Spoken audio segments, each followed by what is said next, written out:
안녕하십니까. YTN 시청자를 위한 옴부즈맨 프로그램 시청자의 눈입니다. 먼저 뉴스 진단 시간입니다. 이번 주엔 부동산 안정화 대책 관련 보도를 모니터했습니다. 최미듬 시청자 평가원과 경제부 김원배 기자 나오셨습니다. 안녕하십니까. 새 정부 들어서 벌써 두 번째 부동산 대책이 나왔습니다. 지난 6월에 이어서 약 2달 만에 발표인데요. 평가원님은 관련 보도 어떻게 보셨습니까? 네, 정부는 지난 6월 과열 양상을 보이고 있는 주택시장의 안정화를 위해 6.19 부동산 대책을 발표했습니다. 국토교통부와 관계부처가 합동으로 발표한 지난 부동산 대책에 따르면 청약시장 과열 진정을 위해 서울 전역 전매 제한 기간이 소유권 이전 등기 시까지로 강화되었고 재건축 조합원에 허용되는 주택수가 제한되었습니다. 청약주택과 재건축 아파트가 가격 상승을 주도하고 있다고 판단했기 때문입니다.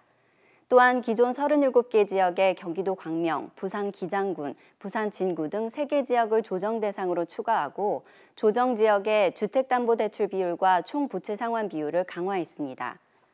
부동산 투기가 실수요자에게 미치는 악영향을 방지하고 국지적 과열에 대응하겠다는 것입니다. 부동산 대책의 실질적인 효과가 가시화되기 위해서는 일정 시간이 필요하겠지만 6.19 부동산 대책 발표 이후에도 7월 집값 상승률이 올 들어 최고치를 기록하는 등 시장 분위기가 나아지지 않은 것으로 평가됩니다. 이에 정부는 부동산 과열 양상이 소강되지 않고 있다고 판단해 8월 2일 두 번째 부동산 대책을 발표했습니다. 지난 6월에 발표된 부동산 대책과 정부가 새로 발표한 대응 방안의 차이점은 무엇인지 규제의 강도와 핵심 사항이 어떻게 변경되었는지에 대한 설명 부탁드립니다. 네, 부동산 대책이 나올 때마다 관심은 많은데 내용이 너무 복잡해서 알기 어렵다 하는 분들도 계시거든요. 김원배 기자, 이번에 나온 대책의 가장 큰 핵심은 뭡니까?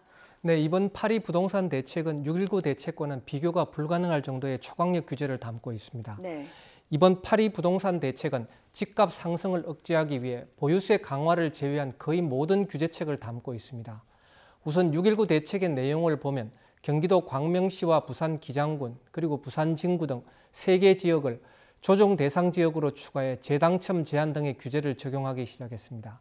또 서울 강남 4구 이외의 나머지 서울 21개 구의 민간 택지에 건설되는 아파트에 대해서도 소유권 이전 등기 때까지 분양권 전매를 금지했습니다.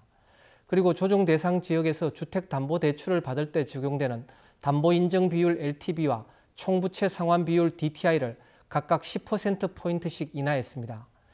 이와 함께 조정 대상 지역의 재건축 아파트 조합원이 분양받을 수 있는 아파트 수를 최대 3채에서 1채로 축소했습니다. 네. 6.19 대책에 포함된 규제의 강도와 관련해서는 시장의 예상보다 약했다는 것이 당시 전문가들의 대체적인 평가였습니다.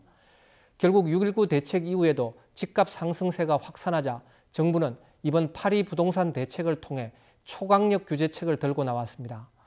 8.2 부동산 대책은 주택 투기를 주도하고 있는 다주택자와 투기 수요가 몰리고 있는 재건축, 재개발을 정조준하고 있습니다. 네. 다주택자에 대한 규제책은 다음 질문에 대한 답변을 통해 자세히 말씀드리겠고 지금은 재건축, 재개발 투기 수요를 막기 위한 대책부터 설명하겠습니다. 정부는 재건축, 재개발에 대한 투기를 막기 위해 이번 8.2 부동산 대책을 통해 투기 과열 지구를 6년 만에 부활했습니다. 지난 3일자로 투기 과열 지구로 지정된 곳은 서울 전 지역과 경기도 과천시 그리고 세종시의 행정중심 복합도시 건설 예정 지역 등 27곳입니다. 네. 투기 과열 지구로 지정된 곳에서는 지난 3일부터 재건축 조합원 지위 양도가 제한됐습니다. 이 말이 무슨 뜻이냐 하면 서울 전 지역과 과천 그리고 세종에서는 지난 3일부터 재건축 예정 아파트를 사더라도 조합원 자격을 인정받지 못한다는 것입니다. 네. 즉 구입한 아파트가 재건축을 하고 난 이후에도 새 아파트를 받지 못하고 현금으로 청산한다는 뜻입니다. 재건축 아파트를 사는 이유가 재건축 이후 새 아파트를 100% 가질 수 있기 때문이었는데 이것이 불가능해진 것입니다. 네. 이번 8.2 부동산 대책 가운데 가장 강력한 것이 바로 이것입니다. 이 조치로 인해 투기 수요가 집중적으로 유입됐던 서울 강남 등지의 재건축 아파트 단지들은 큰 충격을 받은 상태입니다. 또 한 가지 강력한 규제는 투기 과열 지구에 있는 재개발 조합원의 분양권에 대해 소유권 이전 등기 때까지 전매를 금지하는 조치입니다. 지금까지는 투기 과열 지구에 있는 재개발 조합원의 분양권 전매에 대해서는 아무런 규제가 없어서 자유롭게 전매를 할 수가 있었습니다. 이에 따라 시세 차익을 노린 투기 수요가 재개발 지역의 주택 등으로 지속적으로 유입됐습니다. 또 하나의 재건축 재개발 투기 수요 차단 대책은 투기 과열 지구에서 재건축이나 재개발 조합원 분양을 받았을 경우 5년간 다른 재건축 재개발의 일반 분양과 조합원 분양 모두를 받을 수 없도록 한 조치입니다. 또 재건축 재개발 일반 분양을 받았을 경우에도 5년간 다른 재건축 재개발의 조합원 분양을 받을 수 없게 됐습니다. 8.2 대책 이전까지는 재건축 재개발 일반 분양을 받았을 경우 5년간 다른 재건축 재개발의 일반 분양을 받지 못하는 규제만 있었습니다. 따라서 이제부터는 재건축 재개발로 일반 분양을 받든 조합원 분양을 받든 5년간은 다른 재건축 재개발의 일반 분양과 조합원 분양 어느 쪽도 받을 수 없게 됐습니다. 이와 함께 문재인 정부의 대선 공약이었던 도시재생 뉴딜 사업에서의 부동산 투기를 막기 위해 투기 과열 지구로 지정된 서울 전 지역과 과천시, 세종시는 올해 뉴딜 선정 대상에서 제외됐습니다. 그리고 지난 6.19 대책 발표 때 국토교통부의 박선호 주택토지실장이 기자들에게 올해 말까지 유예돼 있는 재건축 초과 이익 환수제를 더 이상 유예하지 않고 내년 1월부터 시행할 예정이라고 밝혔는데요. 이번 대책을 통해 이를 다시 한번 확인했습니다. 네. 이 부동산 투기를 막겠다는 정부의 어떤 강한 의지를 담고 있는 대책이라서 이번에는 실효를 거둘 수 있을지 주목이 되고 있는데요. 평론가님은 관련 내용 보면서 또 어떤 생각을 하셨습니까? 네, 부동산 안정화 대책에 대한 관심과 함께 부자들의 자산 비중에 대한 보고서도 주목받고 있습니다. KB금융지주 경영연구소가 금융자산이 10억 원 이상인 개인을 대상으로 조사한 부자 보고서에 따르면 이들의 자산 구성 중 부동산이 차지하는 비중이 전체의 절반을 넘는 52.2%로 나타났습니다. 또한 이들의 부동산 보유 규모는 평균 28억 6천만 원으로 전체 가계의 부동산 자산 규모의 약 11배 수준입니다. 이와 관련하여 더불어민주당은 8월 2일 오전 주택시장 안정화 방안 당정 협의를 열고 다주택자에 대한 강력한 조치를 검토하겠다고 밝힌 바 있습니다. 당정 협의에 참석한 김현미 국토교통부 장관은 주택을 2채 이상 소유한 다주택자가 전체 주택 거래량에서 차지하는 비중이 급증했다면서 이러한 과정에서 집값 불안이 야기되고 있다고 설명했습니다. 8월 2일 발표된 정부의 두 번째 부동산 대책에 다주택자의 투기 수요를 막기 위한 구체적인 방안이 마련되었는지 역대 정부의 부동산 정책과의 차이점은 무엇인지 궁금합니다. 네, 말씀하신 대로 이번 발표의 핵심 가운데 다주택자에 대한 규제도 포함이 돼 있습니다. 김 기자, 이 부분에 대한 규제 내용은 어떻게 되고 있습니까? 네, 앞서도 말씀드린 것처럼 이번 8.2 부동산 대책은 주택 투기를 주도하고 있는 다주택자와 투기 수요가 몰리고 있는 재건축, 재개발을 정존을 하고 있는데요. 다주택자를 겨냥한 대책을 이해하기 위해서는 우선 조정 대상 지역과 투기 지역이라는 용어를 이해할 필요가 있습니다. 조정 대상 지역은 지난해 113 대책에서 처음 지정됐는데요. 서울 전 지역 등 37개 지역이 처음 지정된 이후 올해 6.19 대책에서 3개 지역이 추가돼 현재 모두 40곳입니다.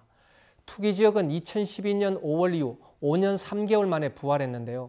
서울 강남구와 서초구, 송파구, 강동구, 용산구, 성동구, 노원구, 마포구, 양천구, 영등포구, 강서구 등 서울 11개구와 세종시 등 모두 12개 지역이 지난 3일자로 투기 지역으로 지정됐습니다. 투기 지역으로 지정된 12개 지역에서는 지난 3일부터 1세대 3주택 이상인 경우 양도소득세 최고 세율이 40%에서 50%로 10%포인트 높아졌습니다. 또 조정 대상 지역 40곳에서는 내년 4월 1일부터 다주택자에 대한 양도소득세 중과세가 시행됩니다. 집을 2채 가진 세대가 내년 4월 1일 이후 조정 대상 지역에 있는 집을 팔 경우 양도소득세 최고 세율이 현재의 40%에서 50%로 높아지고 3채 이상을 가진 세대에 대해서는 양도세 최고 세율이 60%로 올라갑니다.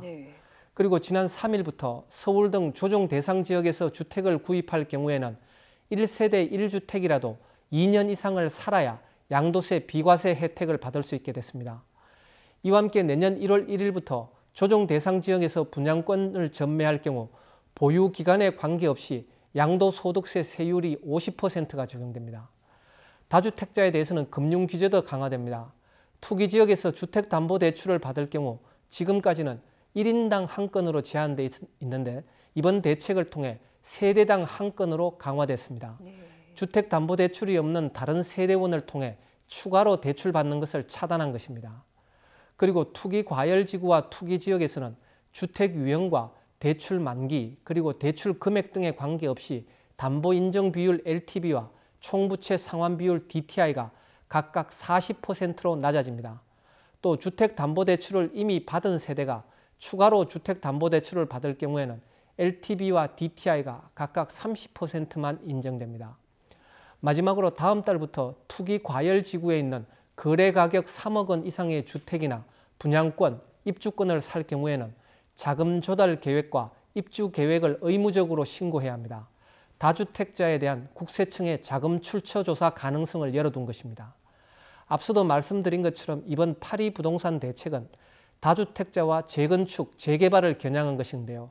이번 대책을 통해 문재인 정부는 이명박, 박근혜 정부의 주택정책 기조와는 완전히 결별했다는 메시지를 시장에 준 것으로 해석되고 있습니다. 즉, 규제 완화를 할 테니 빚을 내서 집을 사라는 것이 박근혜 정부의 주택정책이었다면 문재인 정부는 주택 투기를 용납하지 않겠다. 다주택자는 집을 팔아라라는 메시지를 준 것입니다. 네, 그렇군요. 이번에 이제 대책 이후에 시장의 반응이 어떻게 나올지 이제 앞으로 지켜봐야 할 것 같습니다. 네, 지금까지 지난 2일에 발표된 부동산 안정화 대책과 관련된 보도에 대해서 이야기를 나눠봤습니다. 최미듬 시청자 평가원과 경제부 김원배 기자였습니다. 두 분 말씀 감사합니다.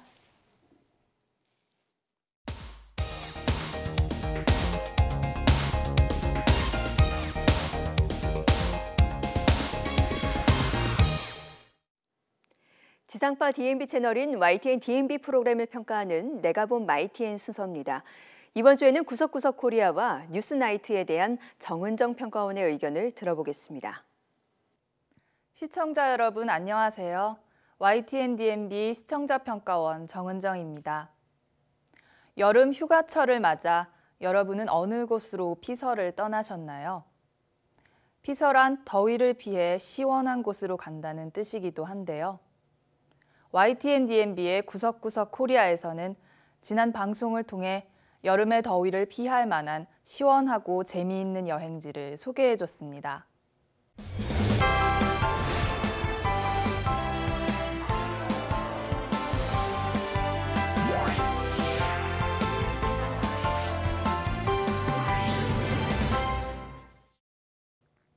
구석구석 코리아는 한국말에 능숙한 외국인을 진행자이자 체험자로 내세우며 전국의 숨은 여행지를 소개해주고 있는데요. 이번에는 지리산의 정기를 품은 산청을 찾아가 색다른 즐거움을 선보였습니다. 여름하면 해수욕장이나 계곡을 떠올리기 쉬운데요. 요즘에는 너도 나도 찾는 유명한 피서지를 벗어나 다양한 매력을 가진 곳들을 둘러보고 싶어하는 사람들이 늘었습니다. 구석구석 코리아는 그런 욕구를 반영한 여행지로 경남 산청을 둘러봤는데요. 산청은 먼저 동의보감의 본고장으로서 한의학과 약초를 체험해 볼 수 있는 전통 한방 휴양 관광지의 면모를 보여주고 있습니다.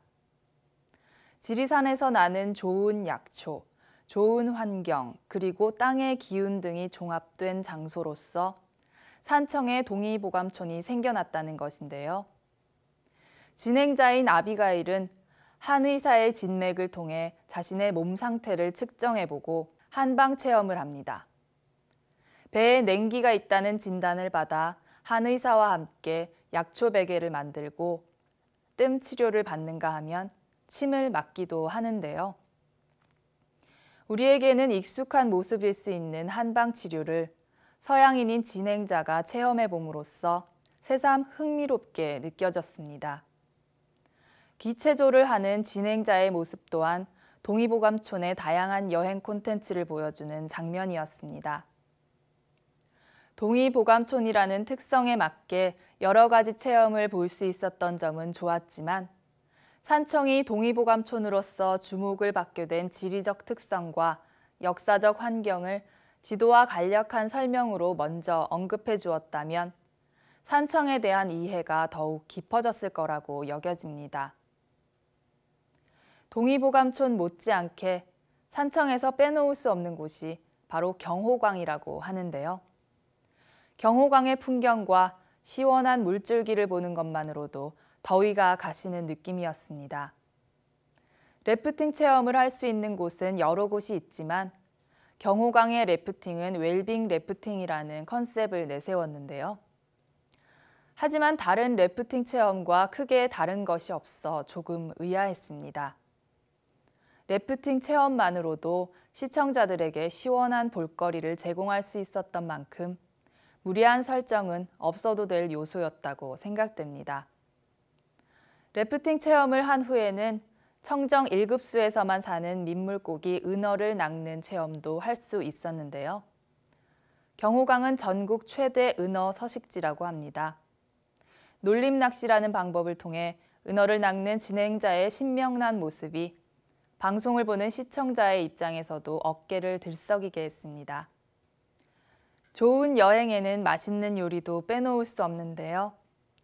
비린내가 적은 은어를 매콤하게 조린 은어조림과 머리부터 꼬리까지 겉은 바삭하고 속은 촉촉하게 튀겨낸 은어튀김을 맛보는 진행자의 모습이 군침을 돌게 했습니다.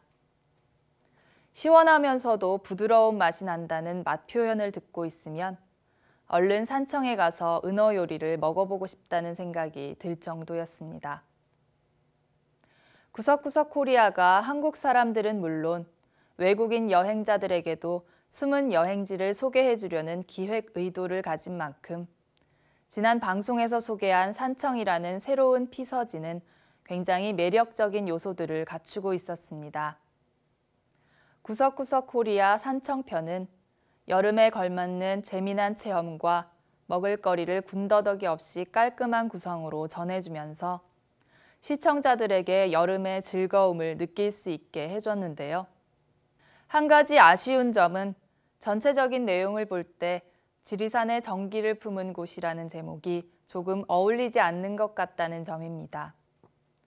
동의보감과 경호광, 은어로 대표되는 산청을 표현할 보다 신선하고 간결한 제목을 달았다면 좋았을 것 같습니다.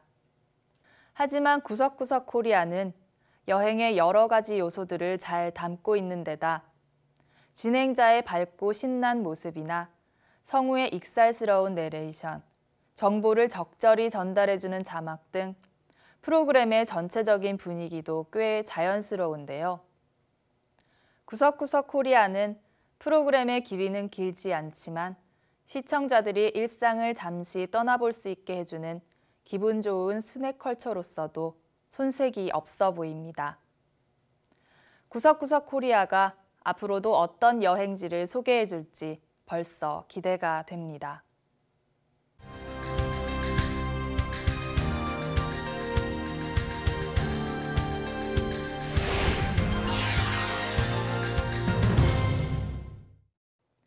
본격적인 여름 휴가철을 맞아 해외여행을 떠나는 사람들이 역대 최다를 기록할 것으로 전망됐습니다. 최근 우리나라도 휴가를 장려하기 시작했지만 여름 휴가만큼 긴 휴가를 즐길 수 있는 일이 많지 않기 때문에 여름 휴가철을 통해 해외로 떠나는 분들이 더욱 많을 텐데요.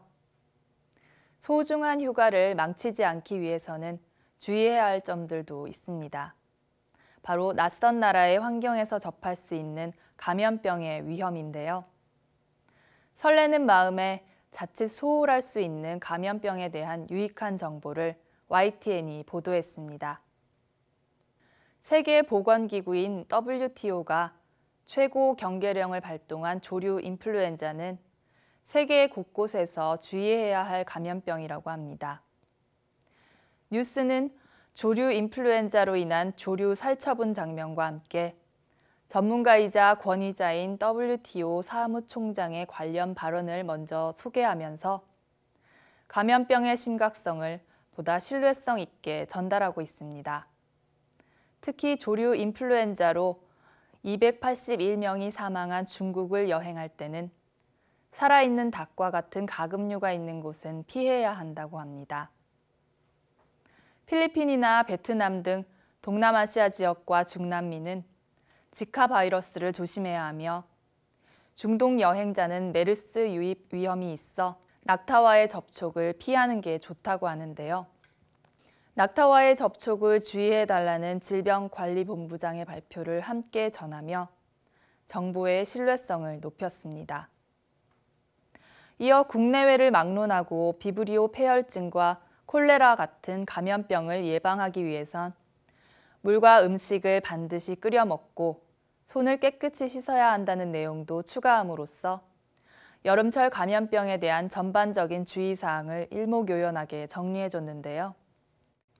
다만 걸리기 쉬운 감염병과 대처법을 소개하는 데 그치지 않고 관련 예방접종이나 감염병별 의심 증상 등도 함께 다뤘다면 더욱 도움이 되었을 것 같습니다. 감염병에 대한 주의를 당부한 YTN의 이번 보도는 휴가철에 잊기 쉬운 건강 정보를 되새길 수 있도록 신경 씀으로써 정보성과 유용성을 높인 뉴스였다고 생각됩니다.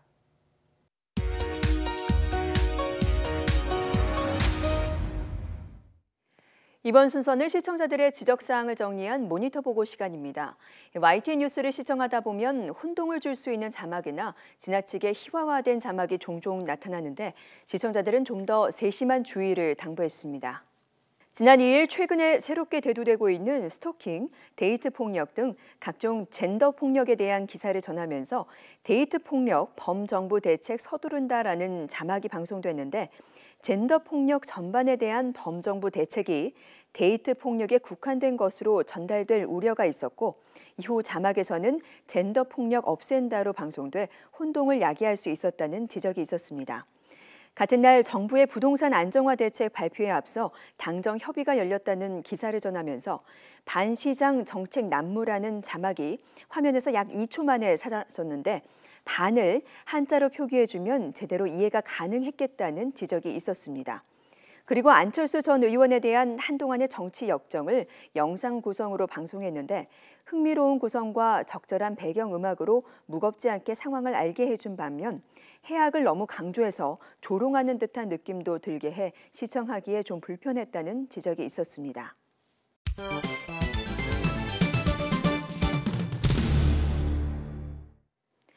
언론 전문가로부터 우리 언론의 문제점과 발전 방향 등을 들어보는 매체 비평 시간입니다.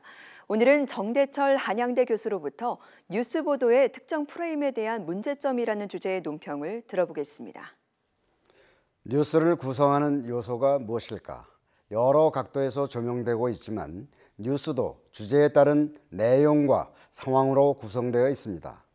상황은 환경적 조건, 즉 배경이나 분위기가 형성되는 요소들이고 내용은 의미나 가치에 대한 방향을 중요 요소로 삼고 있습니다. 경우에 따라서 우선순위는 달라지겠지만 내용과 상황은 주제를 알리고 설명하는 데 필수 요소가 됩니다.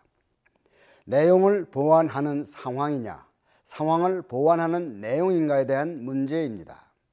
하지만 뉴스는 상황보다 내용에 대한 설명을 더 중요하게 다루는 특성을 가지고 있습니다. 내용이 목적이고 상황은 수단적 역할을 하는 것으로 알고 있습니다. 최근에 다뤄졌던 보도 중에서 내용과 상황이 좀 더 명확하게 드러날 수 있으면 좋겠다는 의견이 나오고 있습니다. 적폐청산과 장관직 지명과 관련한 출신 지역에 대한 보도에 대해서 수단과 목적, 즉 내용과 상황의 관계가 석연치 않다는 점입니다. 적폐 관련 뉴스는 개혁을 정당화하는 목적으로 연결되고 있다는 지적도 나옵니다. 반면에 적폐의 효과적 가치가 무엇인지도 헤아릴 수 있어야 하는데 적폐청산에만 치중하는 보도라고 합니다. 이해나 공감을 얻는 보도가 되려면 국가적이나 국민적 이익에 수반하는 전체적 프레임으로 가야 됩니다. 장관 인사는 능력보다는 지역 편중이라는 보도로 비춰집니다. 지역차별 문제는 안배나 탕평을 넘어 개혁의 추진력으로 이어지고 있습니다. 12년 만에 호남 출신 검찰총장, 호남 지역이 60% 등등은 지역차별을 넘어 시대적 과제를 해결하는 능력에 비중을 두는 인사정책에 더 중요하다고 봅니다. 지역적 특성보다는 능력적 특성이 부각되는 보도를 기대합니다. 개혁이나 적폐청산의 결과에 대해서 수없이 경험해 왔지만 반복되고 그 나물이다라는 평가에 대해서 편견이라고 치부하기도 어렵습니다. 되고 안 되고 맞고 틀리고를 재단한 가치가 무엇인가를 생각하는 뉴스를 기대하는 시청자도 고려해야 합니다. 적폐나 개혁의 이름으로 국력이 소모되는 것은 아닌지, 더 중요한 과제가 뒤로 밀리지 않는지를 살피는 뉴스 보도도 생각해 볼 일입니다. 4대강이나 방산비리는 풍선처럼 떴다가 바람 빠지면 사라지는 하루살이 뉴스가 무엇 때문인지, 또 내외환의 위기를 걱정하는 내용을 밝혀주는 뉴스 프레임도 중요한 때라고 봅니다. 뉴스 보도는 그날의 가치보다는 미래나 앞을 생각하는 발전과 안정을 도모하는 가치지향적인 프레임으로 나아가야 합니다.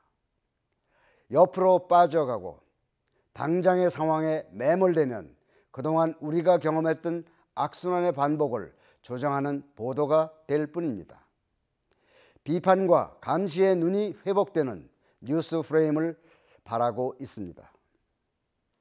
시청자의 눈은 시청자 여러분의 참여를 기다리고 있습니다. YTN 홈페이지 시청자 의견 코너에 글을 남겨주시면 좀 더 정확하고 공정한 방송을 만드는 데 참고하겠습니다. 이번 주 순서는 여기서 마치겠습니다. 함께해 주신 여러분 고맙습니다.